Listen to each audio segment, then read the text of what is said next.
अंकिता और विनय एक ही कॉलेज में पढ़ते थे। दोनों के एक फ्रेंड ने उनकी मुलाकात करवाई थी। वह पूरा ग्रुप के साथ में घूमते फिरते खाते पीते रहते थे, पर अंकिता और विनय की नजदीकियां बढ़ने लगी। देखते ही देखते उनको एक दूसरे से प्यार हो गया। अब वह दोनों अकेले वक्त बिताने लगे। पार्क में घूमना, साथ में मूवी देखने जाना, साथ में पढ़ना, वह हर चीज एक साथ ही करते थे। देखते ही देखते कॉलेज खत्म हो गया और उनका मिलना भी कम हो गया। एक बार अंकिता और विनय दोनों एक समुद्र किनारे बैठे थे। अंकिता ने विनय से कहा, अब तो हमारी कॉलेज भी खत्म हो गई है, अब हम एक दूसरे के साथ वक्त कैसे बिताएंगे, और अब जल्द ही मेरे घर वाले मेरी शादी करवा देंगे।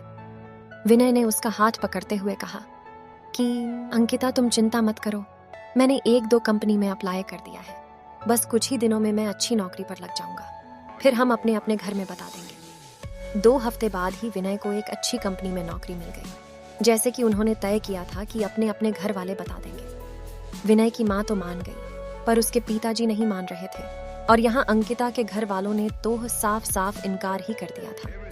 वह दोनों बहुत परेशान होने लगे कि अब क्या होगा, कैसे वह अपने घर वालों को मनाएंगे।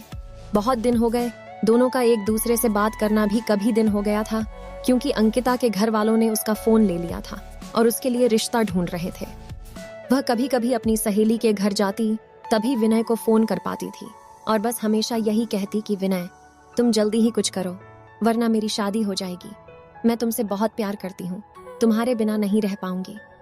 विनय भी उसे हमेशा देता रहता था, पर उससे भी नहीं समझ रहा था कि वह क्या करे, कैसे अपने घर वालों को मनाए। यही सोचते सोचते वक्त बीतते जा रहा था। दोनों बहुत परेशान रहने लगे। विनय घर पे ना कुछ खाता था, ना ही बात करता था, बस पूरा दिन शांत शांत रहता था। यह देखकर उसकी माँ से रहा नहीं गया और उसने अपने पति को समझाया कि मुझे मेरे बेटी की खुशी से बराज कर कुछ नहीं है, और अब अगर उसकी शादी होगी तो अंकिता से ही होगी।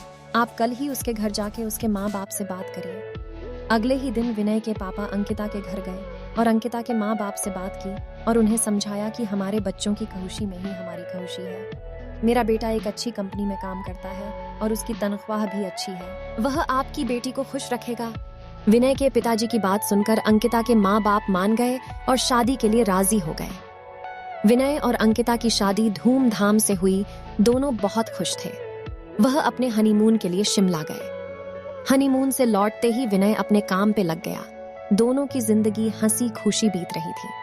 उनकी शादी को अब 2 साल होने वाले थे, पर उन्हें अभी तक बच्चा नहीं हुआ था। घर वाले, रिश्तेदार, सब लोग अंकिता से हमेशा यही सवाल पूछते थे कि खुशखबरी कभी दे रही हो, पर वह हमेशा मुस्कुराकर बात टाल देती थी। विनय और अंकिता भी बच्चा चाहते थे, पर उन्हें हो नहीं रहा था। बहुत डॉक्टरों को दिखाया, सब टेस्ट भी करवाई, लेकिन कुछ फायदा नहीं हुआ। अंकिता की सास उसको बाबा के पास भी ले गई, पर वहां से भी सिर्फ निराशा हाथ ही आई। अंकिता बहुत परेशान थी। उससे यही चिंता खाई जा रही थी कि वह कभी मां नहीं बन पाएगी। 4 साल बीत गए, पर उन्हें अभी तक बच्चा नहीं हुआ। एक दिन विनय ऑफिस से लौट तो उसकी माँ उससे चिल्लाने लगी कि तूने अपनी मर्जी से शादी की, अब देख रहा है ना, बच्चा भी नहीं हो रहा, अब हमारा वंश आगे कौन बढ़ाएगा। लोगों के ताने सुन सुनकर मेरे कान पक गए हैं। आखिर हमें भी इच्छा होती है कि अपने पोते पोतियों को देखें। यह सब अंकिता सुन रही है। विनय ने अपनी माँ को समझाया कि जरूरी नहीं कि आपकी बहू में ही कुछ कमी हो, मुझ में भी तो हो सकती है, आप शांत हो जाइए। जैसे तैसे उसने अपनी माँ को चुप करवाया और अपने रूम में चला गया, जहाँ अंकिता वहाँ बहुत रो रही थी। विनय उसके पास गया और उससे गले लगाकर कहने लगा, तुम चिंता मत करो, सब ठीक होगा, मैं हूं ना, मैं तुम्हारा साथ कभी नहीं छोड़ूंगा, और माँ की बात का बुरा मत मानो, वो ऐसे ही कहते हैं, जाने दो, खाना लगा दो, हम साथ में खाते हैं। अंकिता थोड़ा शांत हुई और खाना लेकर आई। दोनों ने साथ में खाना खाया और सोने लगे। पूरी रात अंकिता यही सोचती रही कि कैसी औरत हूँ मैं, जो अपने पति को बच्चा भी नहीं दे पा रही हूँ, अपना वंश को आगे नहीं बढ़ा पा रही हूँ, कितनी बदनसीब हूँ मैं। वह पूरी रात नहीं सोई और बस रोए जा रही थी। सुबह हुई, सब अपने अपने काम में लग गए। विनय भी ऑफिस के लिए निकल गया, अंकिता भी अपना काम करने लगी, पर उसके दिमाग में वही रात वाली बात चल रही थी। पूरा दिन यही सोचती रही। रात को जब विनय घर आया तो अंकिता ने उससे खाना दिया और वह दोनों अपने कमरे में सोने की तैयारी कर रहे थे कि तब अचानक अंकिता ने विनय से कहा कि क्यों ना हम एक बच्चा गोद ले लें, अब हमें तो बच्चा नहीं ही रहा, क्यों ना। हम किसी बच्चे को गोद ले और उससे माँ बाप का सुख दे और हमें भी बच्चे का सुख मिल जाएगा। विनय ये बात सुनकर बहुत खुश हुआ।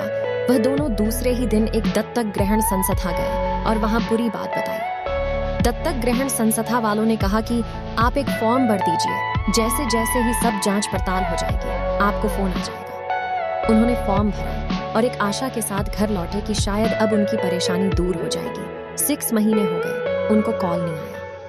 विनय जब भी वहां जाता वह लोग उससे एक ही जवाब देते कि कॉल आ जाएगा, पर इंतजार की गाड़ियां बढ़ती जा रही थी। अब अंकिता हिम्मत हार चुकी थी, वो पूरी तरह से टूट चुकी थी। विनय भी आखिर कितना उसको समझा पाता। दोनों थक चुके थे, उन्हें अभी कोई उम्मीद ही नहीं रही थी कि वह कभी माँ बाप बन पाएंगे। पर विनय ने अंकिता का साथ और कोशिश करना नहीं छोड़ा। वह हर 2 दिन में संस्था जाता था। इंतजार करते करते 8 महीने हो गए थे और एक दिन अचानक विनय को कॉल आता है कि आप दत्तक ग्रहण संस्था में आ जाए, आपके लिए एक कहुश खबर है।